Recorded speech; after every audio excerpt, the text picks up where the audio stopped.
आज अनुदेशक संघ के महिला प्रतिनिधि मंडल ने डीजी से लखनऊ के परियोजना भवन में मिलने के लिए समय मांगा था ताकि संगठन के पदाधिकारी ये जान सके कि उनका प्रस्ताव कहां तक पहुंचा है। लेकिन डीजी इस वक्त एक महत्वपूर्ण मीटिंग में व्यस्त थे, जिस कारण से प्रतिनिधि मंडल की उनसे मुलाकात नहीं हो पाई। इसके बाद महिला प्रतिनिधि मंडल ने अनुदेशक पटल को देखने वाले सुशील पटेल से मुलाकात की। इस मुलाकात में उन्होंने द्वितीय चरण के स्थानांतरण के संबंध में जानकारी दी। सुशील पटेल ने बताया कि एनआईसी में कार्यभार की अधिकता और तकनीकी व्यस्तता के कारण स्थानांतरण प्रक्रिया में देरी हो रही है। हालांकि उन्होंने यह भी साफ तौर पर बताया है कि एनआईसी ने खुद डीजी को यह सूचित किया है कि इस सप्ताह के शनिवार या सोमवार को हर हाल में स्थानांतरण की सूची जारी कर दी जाएगी। सुशील पटेल ने यह भी बताया कि इस प्रक्रिया में आ रही देरी के बावजूद भी एनआईसी पूरी कोशिश कर रहा है कि स्थानांतरण की प्रक्रिया जल्द से पूरी हो और संबंधित कर्मचारियों को समय पर राहत मिल सके। उन्होंने यह भी बताया कि नवंबर महीने के मानदेय ग्रांट जो संगठन के सामने तैयार हो रही थी वह भी कल परसों तक जारी हो जाएगी। इस विषय पर अटल टीवी की टीम ने बातचीत की अनुदेशक संघ के महिला प्रतिनिधि मंडल से स्मृति मिश्रा से। उन्होंने क्या कुछ जानकारियां दी हैं, आप भी सुनिए। स्मृति जी, आपका हमारे चैनल अटल टीवी पे बहुत बहुत स्वागत है। जी बहुत बहुत धन्यवाद। स्मृति जी, खबरें निकलकर सामने आई थी कि आप लोग आज राजधानी लखनऊ में परियोजना भवन पहुंचने वाले हैं और आगे कार्य की प्रगति के लिए बातचीत करने वाले। तो आज क्या कुछ हुआ परियोजना भवन में, किस किस से आप लोगों की मुलाकात हुई है? जी, आज हमारे महिला मंडल प्रतिनिधि का गया था, जिसमें स्मृति मिश्रा हम प्रयागराज से, सीतापुर से प्राची मिश्रा और लखनऊ से आई थी वंदना। तो हम लोग डीजी मैडम से मिलने के लिए सुबह सुबह आए। तो उस समय मीटिंग चूंकि मीटिंग में कहीं व्यस्त थी मैडम, थोड़ी देर से आई।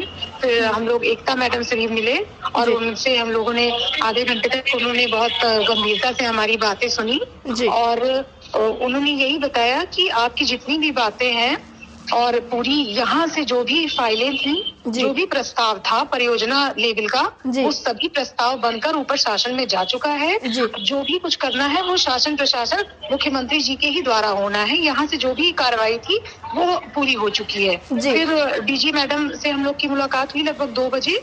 तो उन्होंने भी यही बात कही कि हमारे लेवल का जो भी जितनी भी बातें थी, प्रस्ताव था, हम लोगों ने बनाकर भेज दिया है। अब ये जो भी आएगा आदेश शासन प्रशासन से ही आएगा, जिसमें कि उन्होंने पहले भी कहा था कि सीसीएल मेडिकल है, स्वतः नवीनीकरण का आदेश है।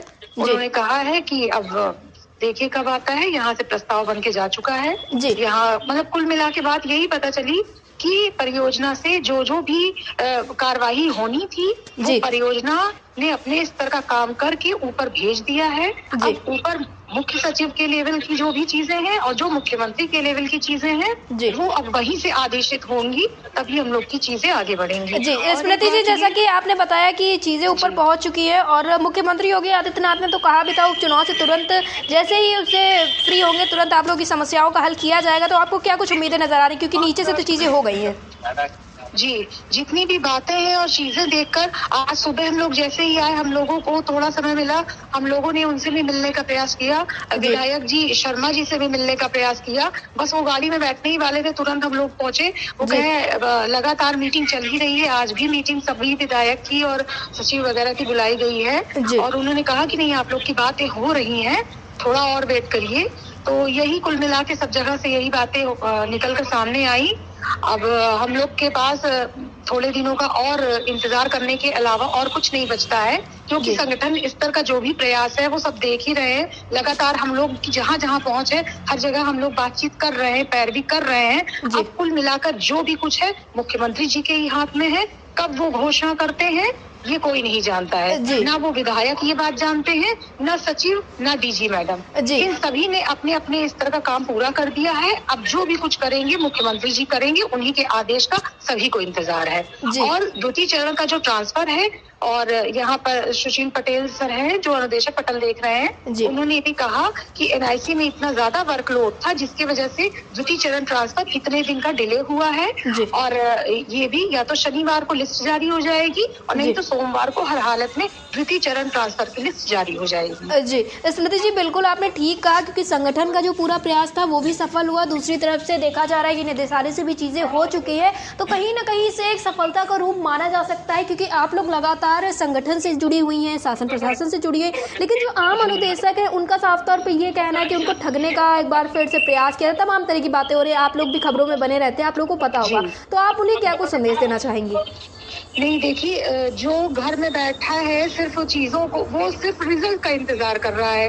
और जब आप मैदान में उतरिए, जमीनी स्तर पर क्या क्या चीजें होती हैं, जब आप उस चीज से जुड़ेंगे तब आपको असलियत पता चलेगी। नहीं तो दूर दूर से तो जो कहते हैं दूर के ढोल सुहावने, तो बस लोगों को दूर के ढोल सुहावने लगते हैं। अगर रिजल्ट तुरंत नहीं मिलता है तो तुरंत लोग निगेटिव कमेंट शुरू करने लगते हैं, और जब वही पॉजिटिव रिजल्ट आ जाता है तभी लोग विश्वास करते हैं। तो उनका भी दोष नहीं है। अब भाई आदेश का हम सभी इंतजार कर रहे हैं, प्रयास हम सभी ने कर चुका है। तो जो आम अनुदेशक है उनसे मैं यही कहना चाहूंगी कि हम भी एक अनुदेशक ही हैं, और ये कहिए कि हम आप सभी की जिम्मेदारी संगठन उठा रहा है और अपना पूरा बखूबी निभा भी रहा है। तो कृपया संगठन पर विश्वास बनाए रखिए, और जो भी बातें हैं वो सबके सामने रखी जाती हैं, उसमें कोई लुकाने छुपाने की बात नहीं है।